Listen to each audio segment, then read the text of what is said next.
Good day, everyone, and welcome to the Expedia Group Q3 2024 Financial Results Teleconference. My name is Alex, and I'll be the operator for today's call. If you wish to ask a question at the end of the presentation, please press star followed by 1 on your telephone keypad. If you change your mind, please press star followed by 2 to cancel your request. For opening remarks, I will turn the call over to SVP Corporate Development, Strategy and Investor Relations, Harshit Vaish. Please go ahead. Good afternoon, and welcome to Expedia Group's third quarter 2024 earnings call. I am pleased to be joined on today's call by our CEO, Ariane Gorin, and our CFO, Julie Whalen. As a reminder, our commentary today will include references to certain non-GAAP measures. Reconciliations of these non-GAAP measures to the most comparable GAAP measures are included in our earnings release. And unless otherwise stated, any reference to expenses excludes stock-based compensation. We will also be making forward-looking statements during the call, which are predictions, projections, or other statements about future events. These statements are based on current expectations and assumptions, which are subject to risks and uncertainties that are difficult to predict. Actual results could materially differ due to factors discussed during this call and in our most recent Forms 10-K, 10-Q, and other filings with the SEC. Except as required by law, we do not undertake any responsibility to update these forward-looking statements. Our earnings release, SEC filings, and a replay of today's call can be found on our investor relations website at ir.expediagroup.com. And with that, let me turn the call over to Ariane. Thanks, Harshit, and thank you all for joining us today. Our third quarter results reflect strong execution across our company. We exceeded our expectations on gross bookings and earnings, with revenue landing in line despite weather and currency headwinds. We accelerated gross bookings in our consumer business for the second straight quarter, driven by continued strength in Brand Expedia, Vrbo returning to growth, and good results in our international points of sale. Our advertising and B2B businesses continue to outpace the industry, both delivering strong double-digit growth. We remain disciplined on costs, with cost of sales and overheads both declining year over year. Overall, we're pleased with the results of our work. We're executing in what's in our control and capitalizing on growth opportunities to rebuild momentum after our tech replatforming. The travel environment in the third quarter was healthy but mixed, with demand softer in July and then improving into August and September. International demand was stronger than the U.S., and compared to last year, booked room nights grew in the low single digits in the U.S., low double digits in Europe, and high teens in the rest of the world. Like last quarter, prices held up for both hotel and vacation rentals. For air and car, we saw continued pricing pressure, though air ticket prices grew in September for the first time this year. Turning to our consumer business, we remain focused on the fundamentals, driving more direct traffic, improving product performance, enhancing our supply, and expanding internationally. Gross bookings were up 3% year on year, which was a 2-point acceleration compared to the second quarter. Global app downloads for our core brands was up nearly 10% year on year, led by EMEA at 20% growth, and the percent of bookings coming from our apps improved by 3 points. Brand Expedia continued to be strong, with room nights at mid-teens year on year. We shipped great new product features like destination comparison, flexible date search, and live flight tracker, all of which create better traveler experiences. Our package product that allows travelers to dynamically bundle a huge selection of flights, hotels, and cars, all with attractive package savings, is a real differentiator for Brand Expedia. Last quarter, we released new features like the ability to book accommodations for only part of the trip and package searches for one-way flights. These make planning and booking multi-item trips even easier, and combined with our targeted promotional activity, drove a 25% increase in package bookings in the third quarter. Shifting to Vrbo now, we delivered our first full quarter of bookings growth this year. Bookings were up modestly, with traffic and conversion both growing, despite the negative impact of Hurricane Helene. We're meaningfully improving Vrbo app performance, making the app faster and adding new features to streamline shopping. App traffic growth has accelerated, and more visitors are signing in. We've also further strengthened Vrbo's supply. We added nearly 1 million units that had previously only been available on Brand Expedia. These units skew more to urban areas and shorter stays, which allows Vrbo to appeal to a wider audience. And beyond the additional supply, we improve the quality of our existing supply with more discounts for long stays and more flexible cancellation policies. Looking to the fourth quarter, while October's been tougher for Vrbo due to Hurricane Milton, we believe that our focus on the basics, traffic, our product, and our supply, will continue to drive positive momentum for Vrbo. Before moving to B2B, I want to highlight progress from our international expansion, advertising, and loyalty initiatives. In the last few quarters, we've moved back into faster-growing international markets, investing surgically, and are seeing promising results. Bookings growth for our consumer brands outside the U.S. accelerated by 5 points in the third quarter. One particular highlight was healthy double-digit growth for Hotels.com in Scandinavia, where we already have high brand awareness. We believe we have a big opportunity ahead to grow internationally and to win share. Our advertising business delivered yet another strong quarter, with revenue up 32%, as we've continued to add more advertisers and evolve our products. We simplified our sign-up process and are testing new product capabilities like video ads and search results, which are driving a nearly 30% increase in engagement. All of this means we're delivering more value and better returns for our advertisers. In terms of our loyalty program, global active membership grew 7% year over year in Q3, and our 12-month member repeat rate was up 150 basis points compared to last year. On our 3 core brands, nearly half of our room nights came from Silver, Gold, or Platinum members. And as a reminder, these higher-tier members get further member discounts funded by our supply partners. We've also enhanced the One Key value proposition in the U.S. and U.K. This quarter, we introduced member-only discounts for the first time ever on Vrbo and have seen great early results. And on Brand Expedia, we just expanded redemption options to include more airlines. We're continuing to fine-tune the loyalty value proposition for each brand and each market, while capitalizing on the capabilities of our underlying tech platform. Turning to B2B, we had another strong quarter, with bookings up 19% year-on-year, slowing only 1 point from the second quarter. Growth was broad-based and came from all partner segments and regions. We shipped new solutions for existing partners, adding activities and ground transport for hotel partners like Hilton, and introducing new loyalty capabilities for Alaska Airlines. We also secured important wins, like long-term renewals with Despegar and Traveloka, and a new partnership with Canadian bank CIBC. Just last week, we announced a new partnership with Microsoft Bing. So overall, we continue to extend our leadership in B2B. Let me now spend a minute on a few highlights of how our tech platform and AI capabilities are contributing to better conversion and enhanced customer service. On conversion, some of the most compelling use cases so far have been property question and answer, smart and natural language filters, and review summaries. Over 70% of travelers read reviews before making a booking, and we use generative AI to efficiently summarize reviews and provide detailed property and neighborhood information.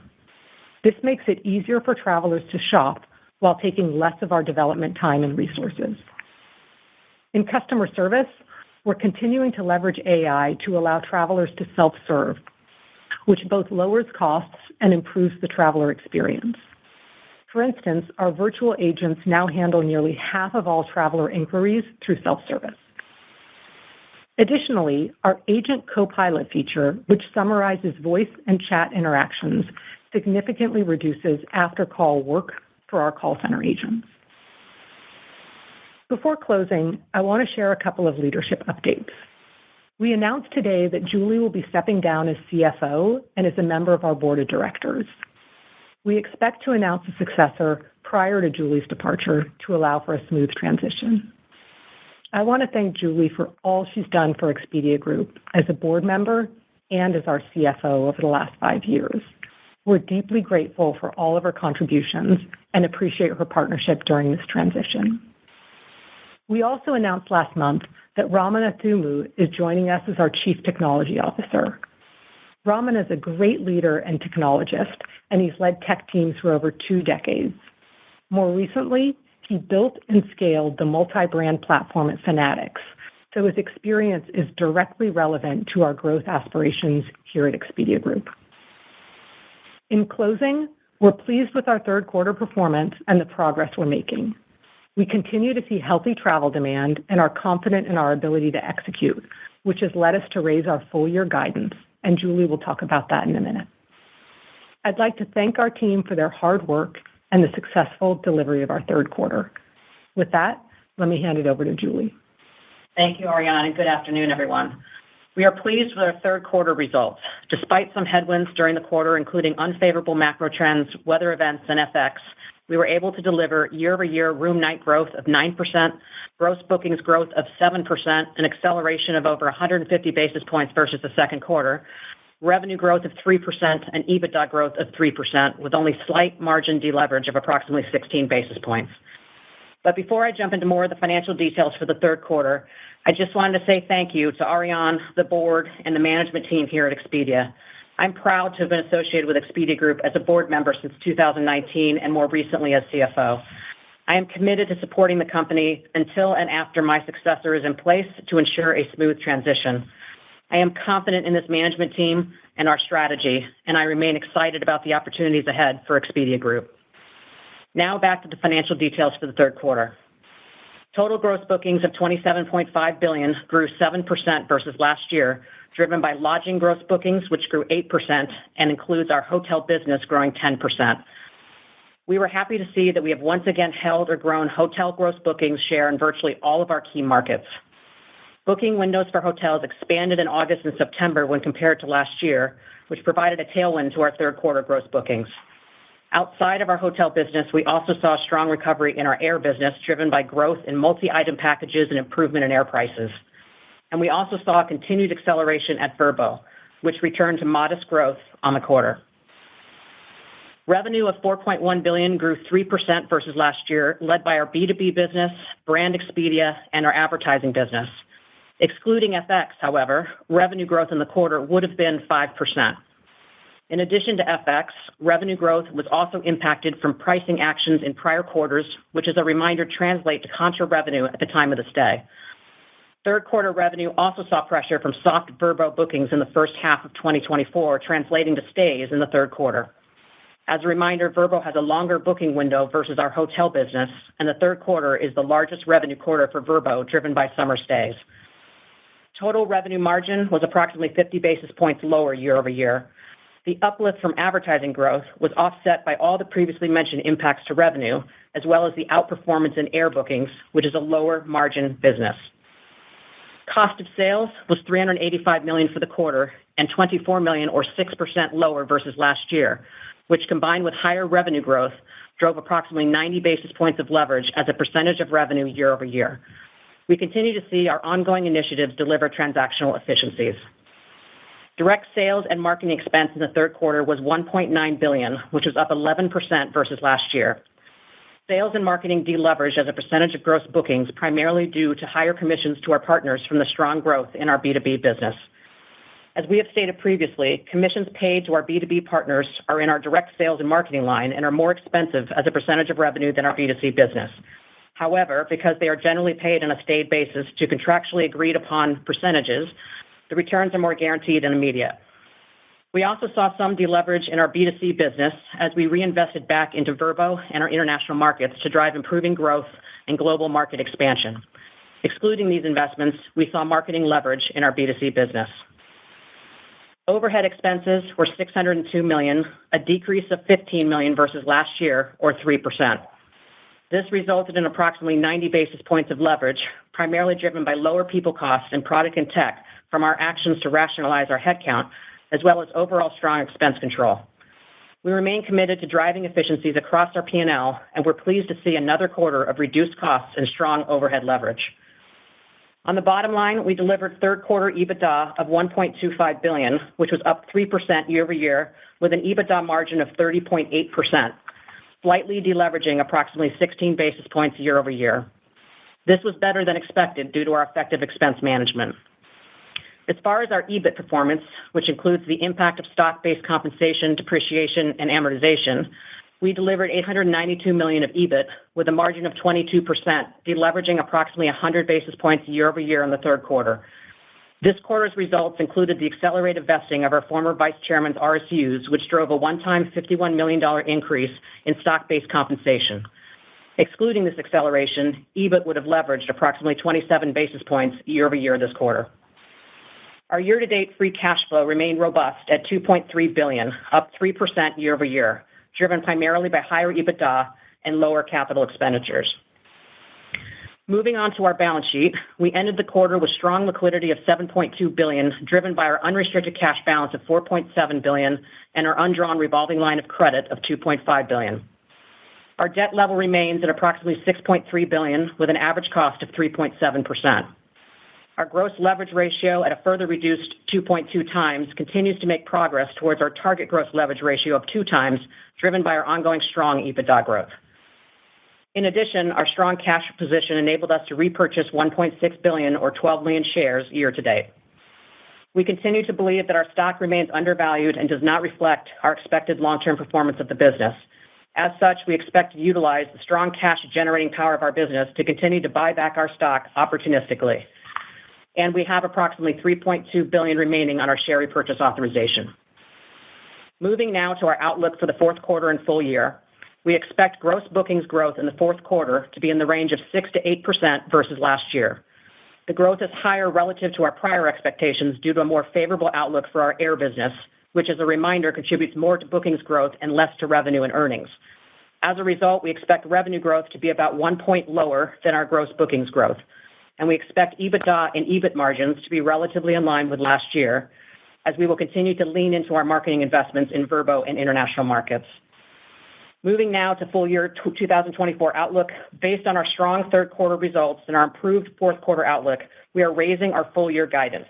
We now expect gross bookings growth to be approximately 5% versus last year, up 1 point relative to our prior outlook. And we now expect our EBITDA and EBIT margins to be slightly up versus last year, an improvement from our prior outlook of flat levels. And our revenue guidance remains at approximately 6% growth versus last year. In closing, we are pleased with our third quarter performance, including the acceleration of our B2C business, as well as the continued strong growth of B2B, Brand Expedia, and advertising. Our ongoing execution against our growth initiatives, combined with our strong financial position, give us confidence in our long-term opportunity to deliver profitable growth and shareholder returns. Before I open the call for questions, I also want to extend a big thank you to our Expedia associates and partners for their ongoing dedication and support, which has enabled us to deliver these third quarter results and gives us the confidence to be able to deliver our full year results and beyond. And with that, let me open the call up for questions. Thank you. As a reminder, if you'd like to ask a question, please press star followed by 1 on your telephone keypad. If you'd like to retract your question, please press star followed by 2. Our first question for today comes from Lee Horowitz of Deutsche Bank. The line is now open. Please go ahead. Great. Thanks for the question. And Julie, a pleasure working with you. Maybe on marketing investments at Vrbo, its common international markets. I guess, how should we think about your ability to maybe deliver aggregate marketing leverage on a go forward? We know this year is a big investment year for those brands, but presumably they're not back to the levels that you'd expect and you'll remain invested. Do you need these businesses to get back to market level rates before you can perhaps deliver marketing leverage for the whole business? Thanks so much. Yeah, from a marketing leverage perspective, I mean, obviously, as we said, B2B sales and commissions are in that line, so that does put pressure given their level of growth on that line. But if you speak just to B2C business, X those investments in Vrbo and international markets, we have seen leverage. So essentially, as we get those businesses back to where we need to get them, we expect to see that we'll be able to see some leverage going forward. Great, thanks. And then Ariane, you're seeing really strong growth out of your media solutions with an acceleration this quarter against a tougher comp. Maybe if you could just unpack what the driver is there. Is it pricing? Is it the expansion of the media network? Any understanding of what's driving that? And then maybe just framing up the opportunity of how large you see that business over time. What's the big opportunity? Where's the clear white space? Thanks so much. Yeah. So on the growth, we have a sponsored listing business and a display business. On both of them, we've got a lot more partners that are participating, especially in sponsored listings. And as I mentioned in the prepared remarks, we've done quite a bit of work on making the sign-up process easier, doing sort of marketing activities to bring more partners into the auction. At the same time, as I mentioned, we're testing new things like video ads and the like, such that those ads are even more effective, which then translates to pricing. So I think there continues to be big opportunity on sponsored listing and on display. And if you look at the advertising as a percentage of our overall revenue and compare to some other big retail companies, you can see that we've got quite a bit of white space in order to sort of grow that in the years to come. Thanks so much. Thank you. Our next question comes from Deepak Mathivanan of Cantor Fitzgerald. Your line is now open. Please go ahead. Great. Thanks for taking the question. Maybe I'll start with Vrbo. Now that the business has kind of returned to modest growth, what is required to accelerate further and get the growth rates on par with, the results that we're seeing from some of the alternative accommodations providers in there?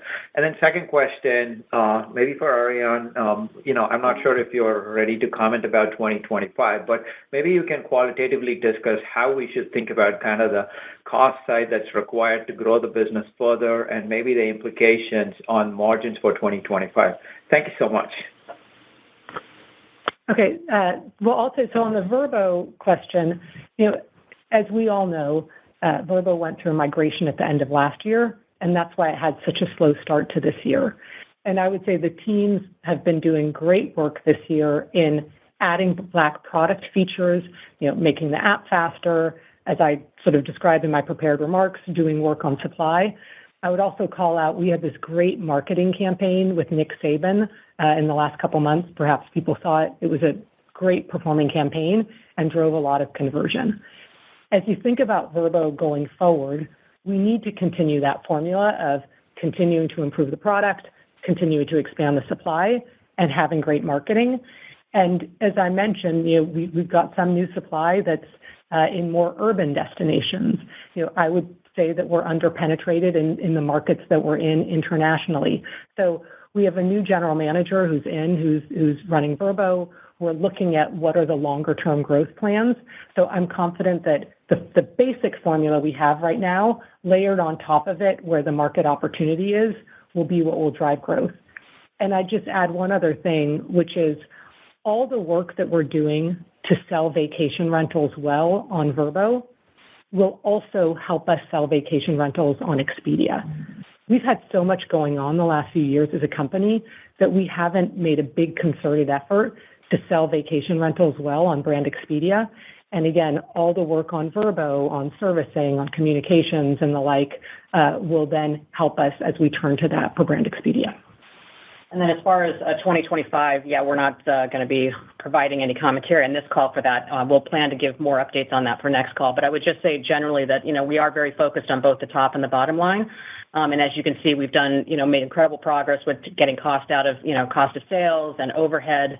And we're going to continue with that as we move forward into next year. Obviously, top line revenue growth is a play on what will happen on the bottom line. But I think the biggest line, clearly, as everyone knows, is the marketing line. And so as we get these businesses, back up to where they need to be, as the product starts to get optimized more and more, we should be able to drive more repeat and direct behavior and therefore drive more marketing efficiencies, as we've been seeing in brand Expedia. Great. Thank you so much. Thank you. Our next question comes from Trevor Young of Barclays. Your line's now open. Please go ahead. Great. Thanks. First one, just back to Vrbo on the modest growth in the quarter. Can you just speak to the actual cadence throughout the quarter? it wasn't clear last go around whether July was still positive relative to the positive June exit rate. And then similarly for October, I think you had called out some of the inclement weather issues. Was Vrbo still positive here at the start of 4Q? Yeah, we're not going to give out sort of the monthly comps, if you will, but I think what the great thing is that we're seeing is that business is continuing to accelerate. So, I mean, as we move to the quarter, we definitely saw that business accelerate. I would say that, certainly when you are impacted by hurricanes and things, it creates some, bumpiness in the results. But, coming out of July, we saw incredible acceleration from that point forward. That's helpful. And Ariane, maybe one bigger picture one for you. You're now roughly 6 months into this new role. Can you highlight, 2 or 3 things that have been positive surprises to you and maybe a few things that stood out as maybe more challenging than you had anticipated when you first got into the seat? Sure. I think, look, I obviously knew the B2B, the private label business and the advertising business and the supply part of the company quite well because I'd been running those for a period of time. The consumer business, while I'd been in the management team and I knew it well, that's the part that I've gotten much closer to in the last 6 months. On the positive is just how much passion and I would say awareness and love there is for our 3 big brands, Expedia, Hotels.com, and Vrbo. So that's sort of the positive surprise is just how much sort of love there is there.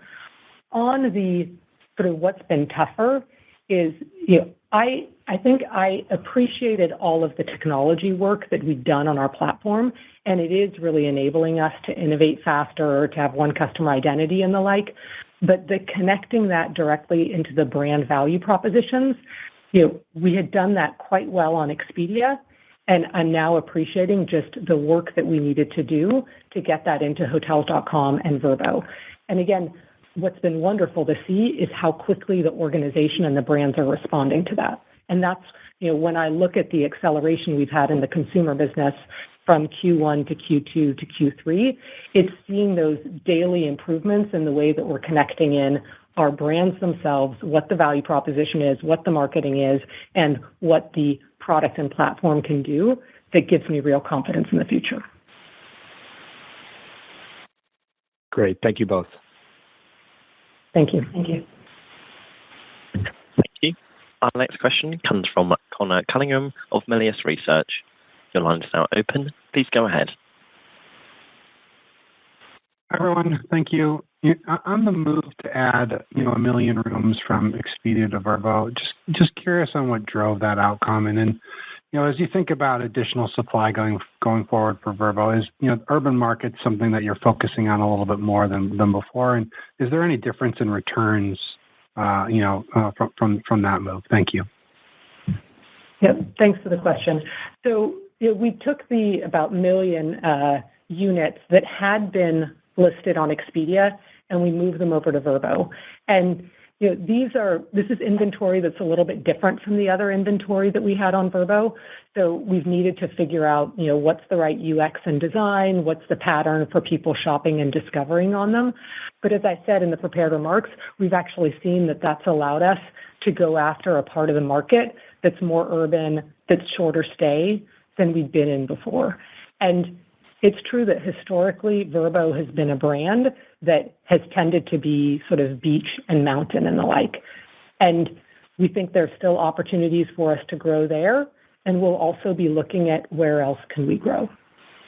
In terms of, are there different returns? Again, it's early days for us in exploring that part of the inventory, but, ultimately what we want to do is make sure that people know the Vrbo brand. They understand that when they come to Vrbo, they're going to have whole homes and apartments. They won't have shared spaces. They'll get to, redeem their one key cash, and they'll have a full supply of whatever it is that they're looking for that we can fulfill for them. Okay, helpful. And then you touched a little bit on just the attach rate of other travel products. Obviously, your competitor talks a lot about that. I was just curious if you could just unpack that strategy a little bit more, and where does that stack up on the priority list? You obviously have a lot going on, but is it up at the top of where you think? Thank you. Yeah, thanks for the question. Selling multiple items in a trip is the core DNA of Brand Expedia. Brand Expedia is multi-line of business. So air, car, hotel, activities, cruise, it's all of that. And so we have a long history of being able to attach, whether it's attaching when you start with one product and add another, or doing the actual dynamic packaging at the same time.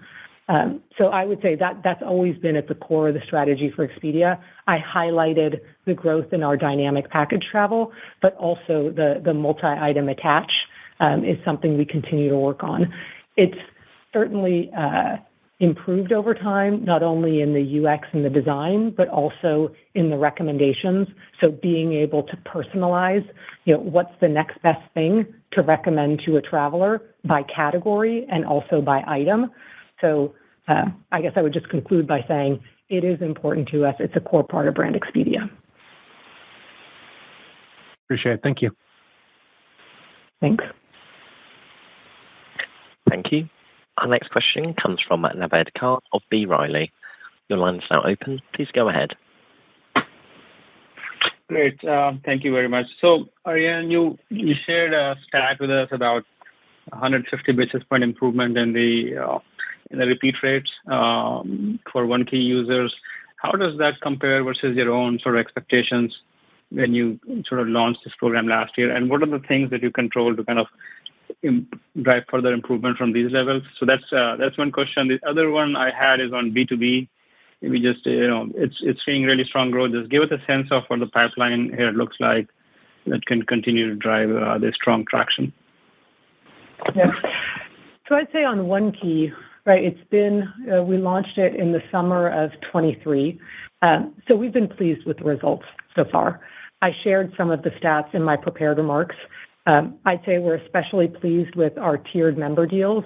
So the silver, gold, and platinum members, they're available everywhere, but we're seeing that that's about 30% of our travelers, but 50% of our room nights. We also, when we launched One Key, we're looking for cross-sell across our brands. And as I shared last quarter, 30% of travelers who are redeeming their One Key cash on Vrbo after earning it on the other brands are actually net new to Vrbo. So that's great that we're seeing. And finally, I'd say, the One Key technology is giving us capabilities that we didn't have before. So things like gifting One Key cash that has an expiry date, which allows us to be more promotional in order to sort of drive, purchases in a short window. At the same time that there's been a lot of positives, we're continuing to work to tune the value proposition by brand and by geography. So, for example, I said, on Vrbo, we know that One Key is driving new travelers, but we're still assessing the impact of Vrbo Earn on travelers' shopping decisions every day. So, the One Key program, obviously, as Julie talked through it, it's in our contra revenue, and we are interrogating the spend on loyalty in the same way that we do our marketing spend and the like, and making sure that we're able to tune the program. And the good news is the way the technology is built allows us to configure it.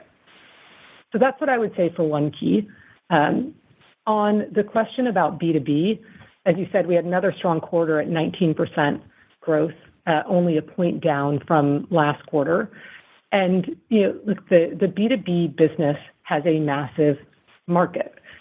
We can work with corporate travel agencies, offline travel agencies, online travel agencies, financial institutions that have their own loyalty programs. So it's true the last set of quarters, it's grown at a very elevated rate. Some of that was Asia that was, really coming back.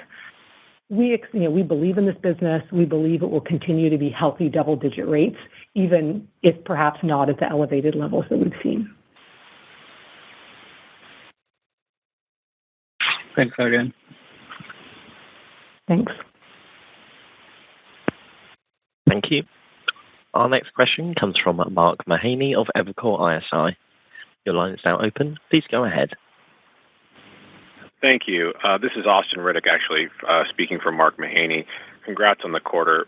We would just love to hear your thoughts on the U.S. alternative accommodations market, particularly as it relates to the recent regulatory updates, coming out of California, Hawaii, et cetera. And, do you think if these are basically one-off situations or the start of a broader trend? Thank you. So I would just say all up, look, we work with local government to make sure that obviously we're abreast of the regulations. We're taking those into consideration. I think there's always a balance between the contribution to the local economy and following the regulations. But we believe there's a big market out there for alternative accommodations, just like there is for hotels and the like, and that's not impacting our view of our growth potential. Thank you. Thank you. Our next question comes from Jed Kelly of Oppenheimer. Your line is now open. Please go ahead. Hey, great. Thanks for taking my question. You mentioned integrating Vrbo with brand Expedia. Can you talk about the opportunity to integrate Vrbo with B2B? And then I didn't hear a mention of Hotels.com. Can you give us an update and how that's performing since you've sort of re-platformed the loyalty program outside the U.S. and UK? Thanks. Yep, sure. Thanks for the question. On vacation rentals, as I said, yes, we already have some vacation rental inventory on Expedia, and we think there's a bigger opportunity. On B2B, we do have a few partners who are using our vacation rental inventory. As you can imagine, on selling vacation rentals, there is some complexity that is different from hotels, requirements on communication between the traveler and the owner, for example. And so, we're testing it. We want to make sure that we're going to be able to deliver a great traveler experience to our B2B partners' travelers and to our hosts and owners.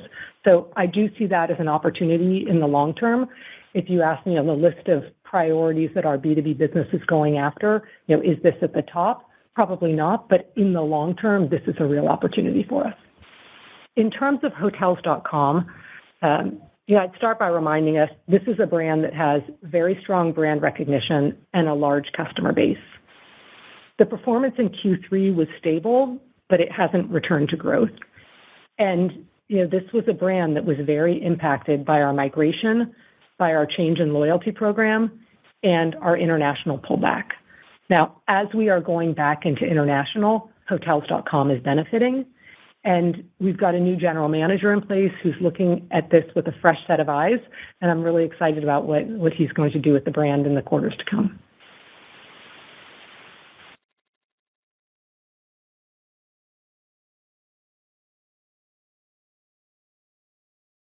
Thank you. Our next question comes from Kevin Kopelman of TD Securities. Your line is now open. Please go ahead. Hi, this is Jacob in for Kevin. You mentioned the hurricane impact in October, but can you talk more about quarter-to-date trends and what you're seeing across your consumer brands, and maybe give color on your efforts to regain share in international markets? Thank you.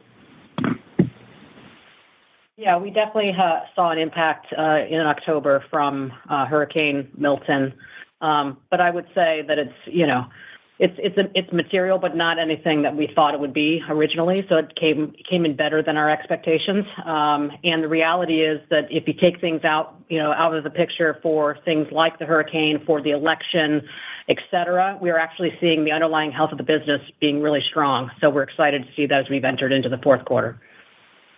And then on international, as we said last quarter, we're being surgical. We're looking market by market, understanding which of our brands has brand strength there, and then going in with a full funnel marketing plan in order to start to regain share. But we're being quite surgical about it. Great, thanks. Thanks. Thank you. Our next question comes from Anthony Post of Bank of America. Your line is now open. Please go ahead.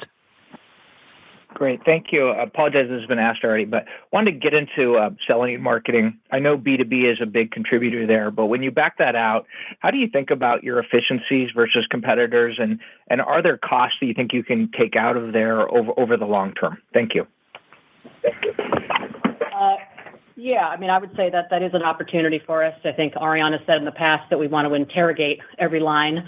And so it is something that we're looking at, and we are delivering efficiencies. I think, obviously, as we've said, we've been investing at the same time back into Vrbo and international markets. And if you exclude that investment, we are actually seeing efficiencies, particularly in Brand Expedia. And so, this is more about us sort of getting the flywheel back on these other businesses, getting back to where they need to be. And we think we have an incredible opportunity to be able to deliver more efficiencies when that happens. At the same time, we need to be optimizing the product, the supply, and putting all of that together for these businesses to be able to deliver, a value to the traveler that encourages them to return to our sites, as repeat behavior and direct. And so when that starts to happen is when we also start to see some of that leverage. But it's certainly something that we are laser focused on going forward. Thank you. Thank you. At this time, we have no further questions, so I'll turn the call over to CEO Ariane Gorin for any further remarks. So thank you all for your questions today. I'm very pleased with our Q3 results. We remain focused on accelerating growth in our consumer business, ensuring our B2B business remains industry-leading, and leveraging our unified tech platform to drive more innovation. We have a strong foundation in place to drive sustainable, profitable growth, and I'm confident that we'll continue to create value for our travelers, partners, and shareholders. Thank you.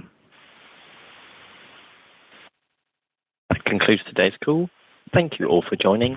You may now disconnect your line.